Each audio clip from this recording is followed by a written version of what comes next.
एक ही कहानी सुनाता हूं। बिठूर नाम का एक गांव है कानपुर के पास। भारत की आज़ादी की लड़ाई की योजना इसी गांव में बनी सबसे पहले, क्योंकि नाना साहब पेशवा उस गांव में रहा करते थे। तो अंग्रेजों ने इस गांव में ऐसा कत्लेआम मचाया कि 3 महीने के बच्चे से लेकर 94 साल के बुजुर्ग तक 24,000 लोगों को एक दिन में काट दिया अंग्रेजों।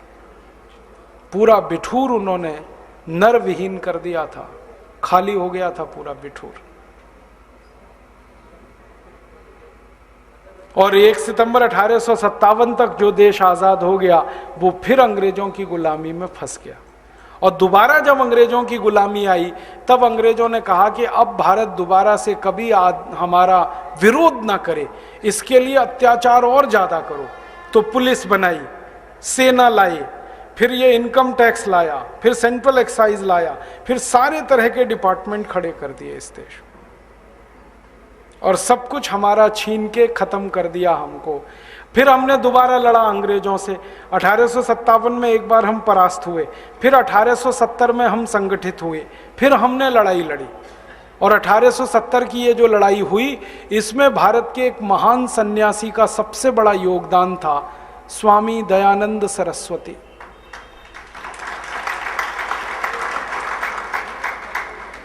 1857 की क्रांति में नाना साहब पेशवा की कहानी हम जानते हैं, उन्होंने बड़ा काम किया। 1870 तक परम पूजनीय स्वामी दयानंद सरस्वती ने फौज खड़ी कर दी पूरे देश में।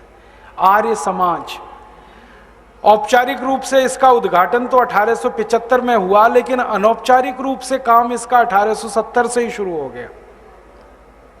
और फिर आर्य समाजियों ने लड़ाई लड़ी और 1894 तक लड़ते रहे अंग्रेजों से, मरते रहे, लड़ते रहे, मरते रहे, लड़ते रहे।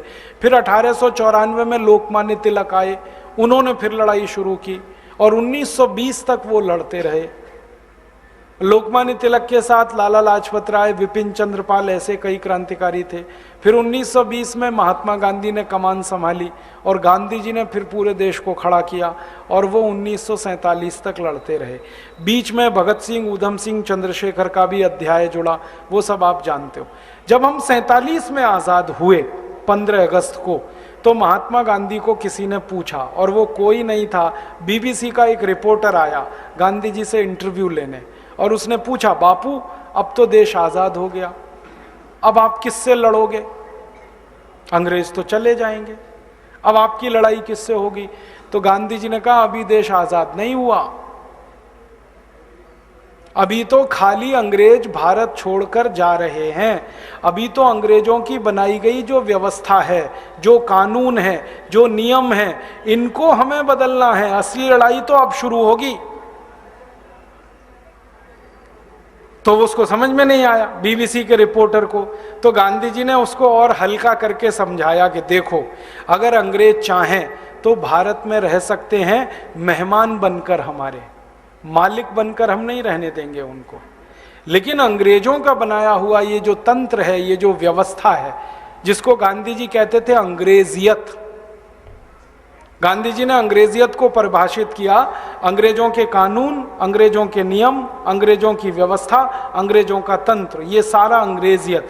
तो गांधी जी ने कहा, इस अंग्रेजियत से अभी लड़ना है, लड़ाई तो अभी बाकी है, शुरू होगी अब। और गांधी जी जैसे जितने भी उस जमाने में जीवित क्रांतिकारी थे, सबका उद्देश्य था अंग्रेजियत से लड़ना है, इसको हटाना है। दुर्भाग्य क्या हुआ इस देश का, आज़ादी आई और गांधी जी की हत्या हो गई। जो अंग्रेजियत से लड़ने का सबसे बड़ा संकल्प लिए हुए क्रांतिवीर थे महात्मा गांधी, उनको मार डाला। फिर क्या हुआ, अंग्रेजियत की लड़ाई छूट गई, फिर सत्ता की लड़ाई शुरू हो गई। और सत्ता की लड़ाई में देश के टुकड़े हुए। पाकिस्तान तो सत्ता की लड़ाई में बना, कोई सिद्धांत से नहीं बना पाकिस्तान। अब एक देश में 2 प्रधानमंत्री तो हो नहीं सकते थे, तो दोनों ने अलग अलग देश बना लिए प्रधानमंत्री होने के लिए। ये था लड़ाई, पाकिस्तान का बंटवारा। और फिर लड़ाई सत्ता की होती चली गई, व्यवस्था की नहीं रही। धीरे धीरे भारत के लोग भूलते चले गए कि हमें अंग्रेजियत से लड़ना है। हम फिर सत्ता में डूबते चले गए और आज हम 63 साल के बाद यहाँ खड़े हैं तो दुख से ये कहना पड़ता है कि वो सब कानून अभी भी इस देश पर लदे हुए हैं जो कभी अंग्रेजों ने बनाए थे और लगाए थे। टैक्स का वो सिस्टम जो अंग्रेजों ने लूट के लिए इस देश में बनाया और व्यापारियों को बेईमान बनाने के लिए, वो टैक्स का सिस्टम अभी भी लदा हुआ है इस देश पर। बस अंतर इतना है, अंग्रेजों के जमाने में 23 तरह के टैक्स लगते थे, अब आजादी के 63 साल के बाद 64 तरह के टैक्स लगते हैं इस देश में।